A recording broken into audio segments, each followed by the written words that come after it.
అని మీకు తెలియచేయాలని మేము మీ మధ్యలోనికి వచ్చున్నాం. మనము బ్రతుకుతున్నటువంటి జీవితంలో మనకు ఒక సమయం వచ్చినప్పుడు ఖచ్చితంగా మనం మరణిస్తాం.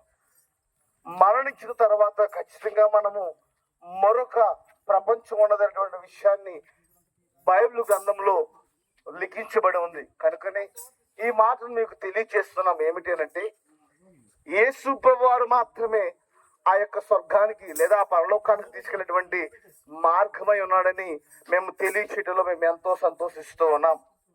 ప్రభువారు బైబిల్ గ్రంథంలో ఒక మాట రాయించున్నారు. ఏమిటనంటే, నేనే మార్గమును సత్యమును జీవమును, నా ద్వారానే తప్ప తండ్రి వద్దకు ఎవరూ రారు అని. చాలా సందర్భాల్లో మనం అనుకుంటుంటాం, నాకు ఎన్నెన్నో మార్గాలు ఉన్నాయి, ఆ మార్గం గుండా వెళ్తే నేను క్షేమంగా స్వర్గానికి వెళ్ళగలను అనుకునేవారుగా ఉన్నాం. కానీ